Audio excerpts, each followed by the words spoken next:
Halo pemirsa, kita berjumpa di segmen Sindo News 5, ruang bincang yang bukan sekedar menyampaikan berita, tapi juga mengajak kita semua berpikir lebih dalam tentang apa yang sedang terjadi di negeri ini. Pekan ini Indonesia diramaikan kabar beragam, dari tragedi di Laut Labuan Bajo hingga prestasi damkar Jakarta yang mendunia. Isu-isu besar datang silih berganti, membawa pesan penting tentang keselamatan, solidaritas, dan ketangguhan bangsa. Saya Reza Nadia, inilah Sindo News 5 selengkapnya.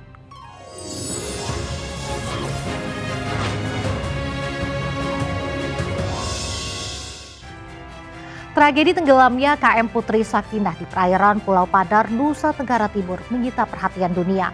4 warga negara Spanyol, yaitu pelatih Valencia CF, Martin Carreras Fernando, dan 3 anaknya dinyatakan hilang sejak Jumat malam. Media Spanyol seperti RTVI dan Marca menyoroti insiden ini sebagai liburan yang berubah menjadi mimpi buruk. Tragedi ini bukan sekedar kecelakaan laut biasa. Ia membuka tabir soal lemahnya pengawasan keselamatan wisata bahari di destinasi premium seperti Labuan Bajo. Saat pariwisata menjadi booster devisa, keselamatan wisatawan harus menjadi prioritas, bukan sekedar catatan kaki. Kini pencarian terus dilakukan oleh tim SAR gabungan. Namun waktu menjadi musuh utama. Jika Labuan Bajo ingin tetap menjadi primadona wisata internasional, maka tragedi ini harus menjadi titik balik, bukan hanya untuk evaluasi teknis, tetapi juga reformasi menyeluruh dalam tata kelola keselamatan laut.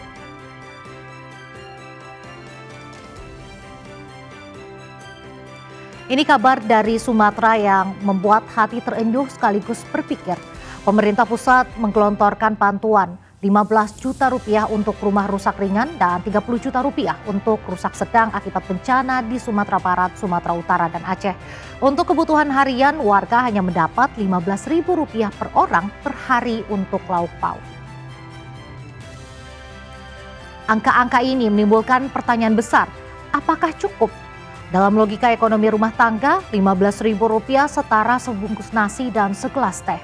Di tengah bencana, kebutuhan bukan hanya soal makan, tapi juga soal pemulihan psikologis dan infrastruktur. Pemerintah memang hadir, tapi tantangannya bagaimana memastikan bantuan ini tepat guna dan tepat sasaran.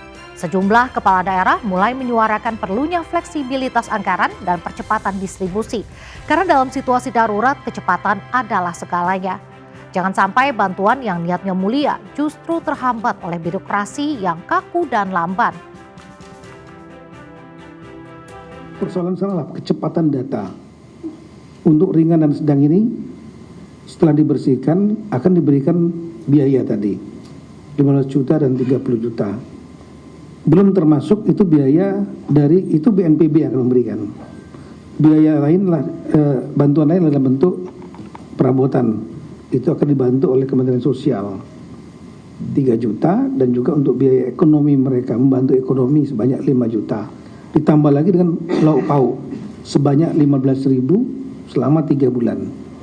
Jadi kita harapkan bisa membantu.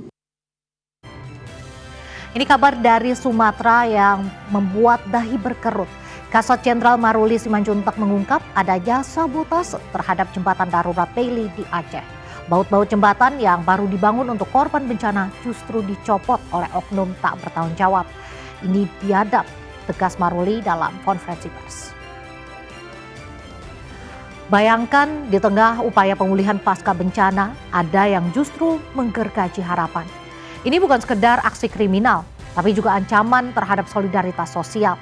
Dalam istilah politik, ini seperti menusuk dari belakang saat negara sedang berjibaku menyelamatkan warganya. Saatnya aparat dan masyarakat bersinergi menjaga aset publik yang menjadi urat nadi pemulihan. TNI kini memperketat pengawasan dan mengerahkan pasukan tambahan untuk mengamankan infrastruktur vital. Tapi pernyataannya, siapa yang diuntungkan dari sabotase ini? Jawabannya bisa membuka babak baru dalam penegakan hukum di wilayah terdampak bencana.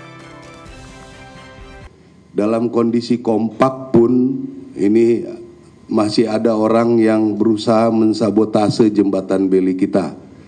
2 hari yang lalu mungkin ada ditayangkan ininya, dibongkar baut-bautnya. Ya. Kami juga tidak menyangka ada orang sebiadab ini ya, terus terang saja. Memang kami pikir masyarakat sedang bencana, ya ini baut-bautnya dibongkar. Mana yang berikutnya? Ini jadi terlihat itu berpindah. Ya nanti kalau ada yang perlu lihat fotonya nanti saya kasih.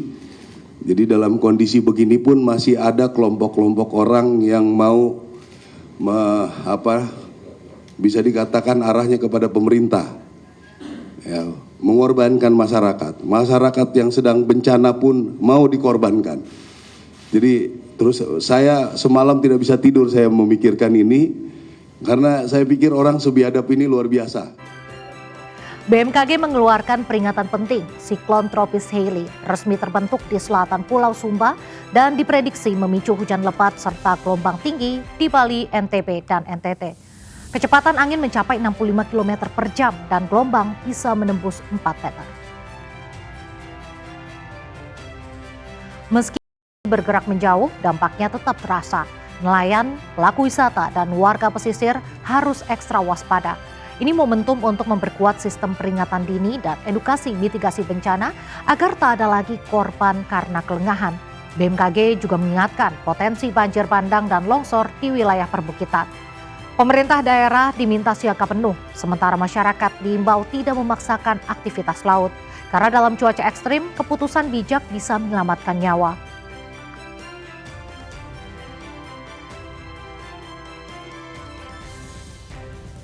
Warga Jakarta, ini kabar membanggakan. Gubernur Pramono Anung menyebut prestasi Damkar Jakarta sudah mendunia. Tak hanya soal kebakaran, tetapi juga aksi heroik menyelamatkan kucing kawin di atap hingga membongkar ATM macet. Damkar DKI kini menjadi simbol respon cepat dan humanis. Dalam dunia pelayanan publik, Damkar Jakarta layaknya pasukan elit yang tak hanya memadamkan api, tapi juga meredam kepanikan warga. Ini bukan sekedar pencitraan, tapi hasil dari pelatihan intensif dan sistem kerja yang adaptif. Ketika birokrasi sering dicap lamban, Damkar Jakarta justru menjadi role model kecepatan dan empati. Tak heran jika video aksi mereka viral hingga ke media internasional. Ini bukti bahwa pelayanan publik yang tulus dan sigap bisa menjadi diplomasi lunak yang ampuh. Salut untuk para pahlawan merah yang tak kenal lelah menjaga kota tetap aman dan nyaman. Pemadam kebakaran Jakarta ini dari waktu ke waktu selalu prestasinya sebenarnya mendunia. Para pemadam kebakaran yang ada di Jakarta ini pengalamannya banyak sekali. Bahkan kalau ada kucing kawin pun nyarinya adalah pemadam kebakaran. Kompleksitas di Jakarta yang begitu beraneka warna, termasuk kalau ada ATM ataupun kartu macet pun yang di telepon adalah pemadam kebakaran. Termasuk saya pernah mengalami sendiri, ada ibu-ibu hamil pengen perutnya dielus oleh pemadam kebakaran. Itulah Jakarta. Di tengah badai informasi, mari tetap waspada, kritis, dan peduli. Karena di balik setiap kabar ada pelajaran dan juga peluang untuk menjadi bangsa yang lebih sigap, tangguh, dan manusiawi. Saya Raisa Nadia, sampai jumpa.